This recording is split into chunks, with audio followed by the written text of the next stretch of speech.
specification of the motor. Okay, for example, if you are working, for example, in the Houston, you can order. So okay, I want this stage. There's a manufacturing engineer, there's an operation engineer. You can customize based on what you need, and they have a simulation. They can simulate this to say, okay, it is good or not. Maybe many stages also create a too much pressure drop.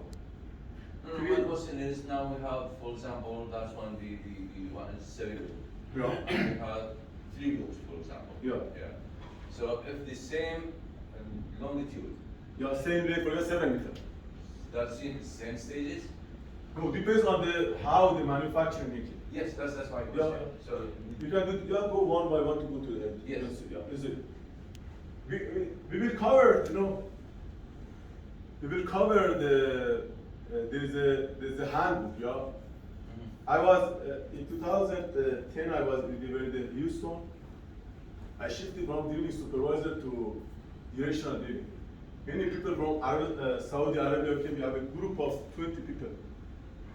Over there, 1 week we working on the only handbook of the Alberta. Not on 1 week, to be honest.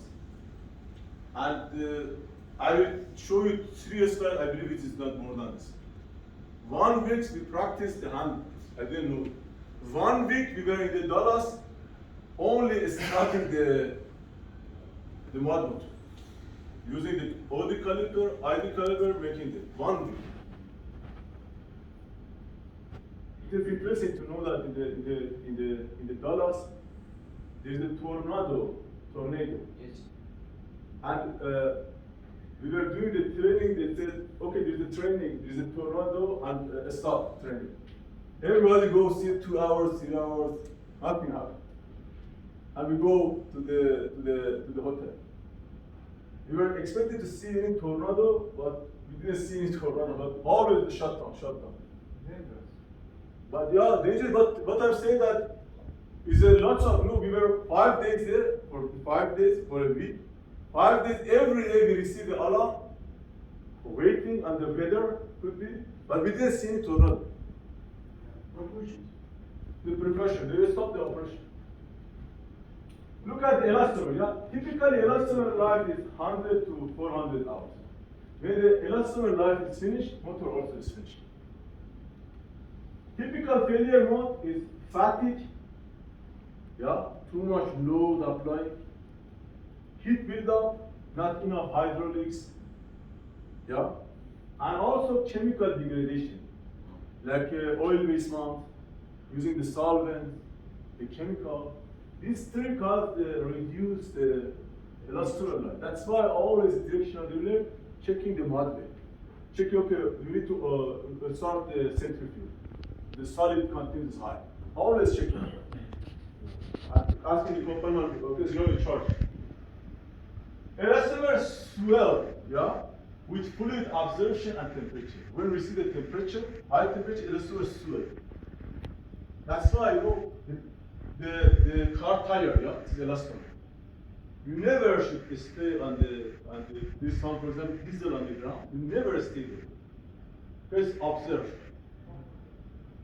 And when you are driving, it's gonna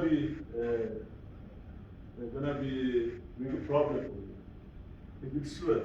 You can see somewhere, there's a diesel, try to avoid it, but do not stay on the diesel. Because maybe there's a diesel on the ground, you park it. It's very dangerous.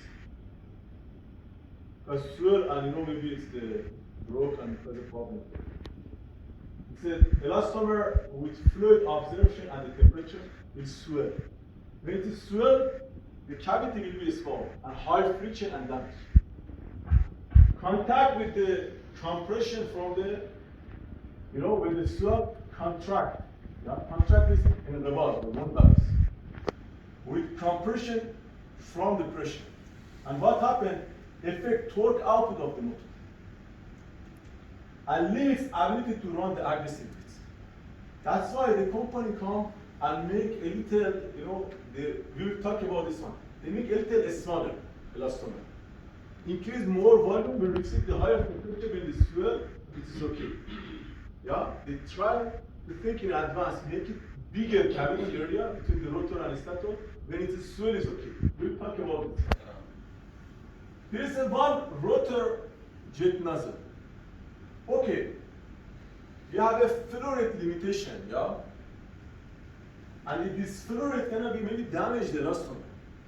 But for the whole cleaning, we need high flow rate. For the ROP, we need a high flow rate. What they should do, they have an option. They call the rotor jet nozzle.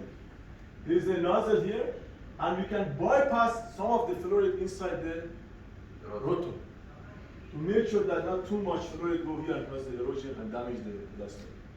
They call it the rotor jet nozzle. Universal joint. Yeah? Look at here, we have a universal joint. Look at here, this universal joint is exactly below the, when we are adjusting the bend, we are adjusting this universal joint. Yeah? We have an adjustable section, and this one we can tilt it, yeah, from 0 to 3 degrees. Yeah? They call it the tilted, and when it is tilted, it will affect on the drive shaft of the bit. So the same like the car, from the transmission, from the box to the yes. For the VHA, in the rotary VHA, for the stem, we put the picks up with the float valve. Yes. To don't allow for the minor tail valve. Yes. In this VHA, I put the not water direct above the bit. We put it the float is above the motor. How we put it above? Above the motor. And one of the, it is very, we said, it is, the policy of the Hallerta was, when you put it the float float valve, you need to check it with the one time I forgot.